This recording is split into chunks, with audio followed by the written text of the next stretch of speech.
Bismillahirrahmanirrahim. Assalamualaikum warahmatullahi wabarakatuh.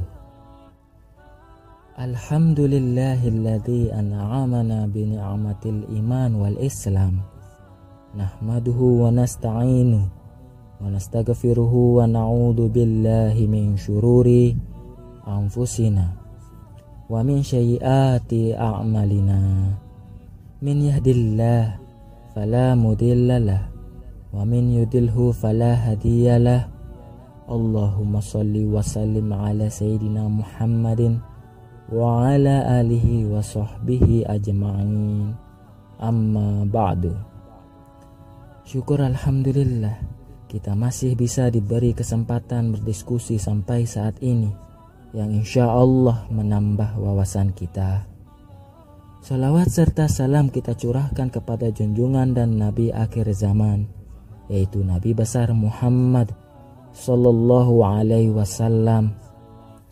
Allahumma salli ala Sayyidina Muhammad wa ala ali Sayyidina Muhammad.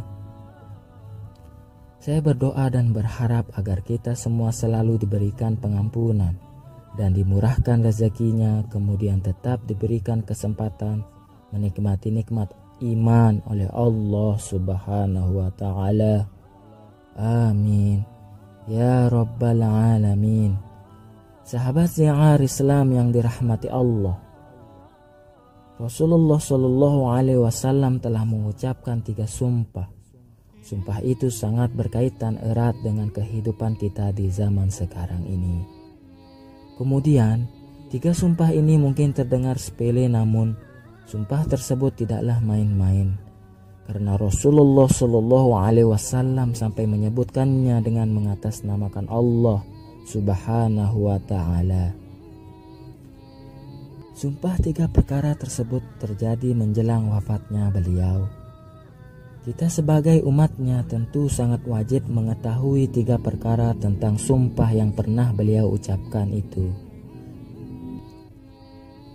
Dalam salah satu hadis bahwasannya Rasulullah Shallallahu alaihi wasallam pernah bersabda yang artinya, ada 3 perkara yang aku bersumpah atas ketiganya, yaitu tidak berkurangnya harta karena sedekah, maka bersedekahlah. Tidaklah seseorang yang memaafkan perbuatan orang yang zalim kepada dirinya, melainkan akan Allah tambah dengan kemuliaan, dan tidaklah seseorang yang membuka pintu atas dirinya untuk meminta-minta kepada manusia, melainkan akan Allah buka untuknya pintu menuju kefakiran. Hadis riwayat Ahmad dan Al-Bazar. Marilah kita bahas 3 sumpah yang pernah diucapkan Rasulullah Shallallahu alaihi wasallam yang ada dalam hadis tadi. Yang pertama adalah harta tidak berkurang karena sedekah. Hal tersebut merupakan sumpah Rasulullah Shallallahu alaihi wasallam yang pertama, karena segala amalan saleh berupa sedekah, infak, dan zakat yang dilakukan di jalan Allah Subhanahu wa ta'ala tidak akan membuat kekayaan dan kepemilikan harta seseorang berkurang, justru sebaliknya. Dengan bersedekah, rezeki yang didapatkan akan bertambah berkali lipat. Oleh karena itu, Rasulullah Shallallahu alaihi wasallam sangat menyarankan umatnya untuk selalu bersedekah dalam bentuk apapun, karena sesungguhnya bersedekah adalah salah satu jalan di antara beberapa jalan dakwah. Dalam hal ini, Allah Subhanahu wa ta'ala tidak akan menyia-nyiakan pengorbanan seseorang dalam bersedekah walaupun sekecil apapun. Maka tentulah Allah Subhanahu wa ta'ala tetap akan membalaskannya dengan pahala yang sangat besar, sebagaimana dijelaskan di dalam salah satu surah Al-Quran, yang artinya, sesungguhnya orang-orang yang bersedekah baik laki-laki maupun perempuan dan meminjamkan kepada Allah dengan pinjaman yang baik, akan dilipat gandakan balasannya bagi mereka, dan mereka akan mendapat pahala yang mulia. Quran Surah Al-Hadid ayat 18. Kemudian dalam surah lain juga menjelaskan yang artinya, barang siapa mengerjakan kebaikan sebesar zarah, niscaya dia akan melihat balasannya. Dan barang siapa yang mengerjakan keburukan seberat zarrah, niscaya dia akan mendapatkan balasannya. Quran Surah Al-Zalzalah ayat 7-8. Yang kedua adalah diberikan kemuliaan pada orang yang bersabar pada kezaliman. Di antara hikmah adanya orang yang zalim adalah anjuran bagi kita untuk berlaku sabar dan tidak menanggapi kezalimannya tersebut.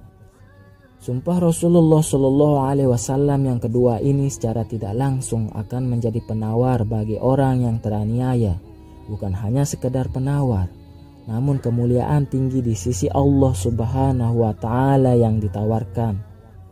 Maka percayalah bahwa Allah tidak akan memandang remeh orang-orang yang bersabar dari penganiayaan terhadap dirinya, melainkan ganjaran besar yang menanti kemudian.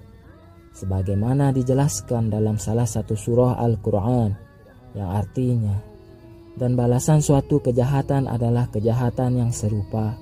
Maka barang siapa memaafkan dan berbuat baik, maka pahalanya atas tanggungan Allah. Sesungguhnya dia tidak menyukai orang-orang yang zalim. Quran Surah Asy-Syura ayat 40. Yang ketiga adalah meminta-minta merupakan pintu kefakiran. Islam mengajarkan untuk mencari rezeki dengan cara yang terhormat dan menjauhi perbuatan meminta-minta.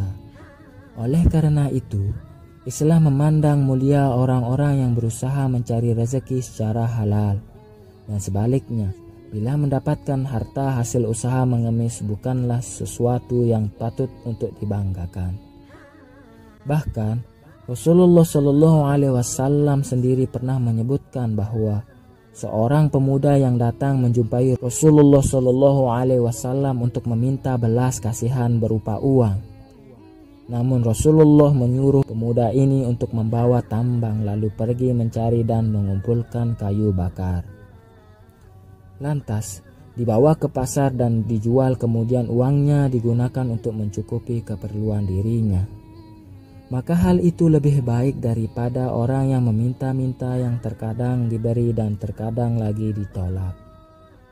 Kemudian dari hadis Habsi bin Junadah bahwasannya Rasulullah SAW bersabda yang artinya, barang siapa yang meminta-minta bukan karena kefakirannya, maka seakan-akan ia telah memakan bara api. Hadis riwayat Ahmad.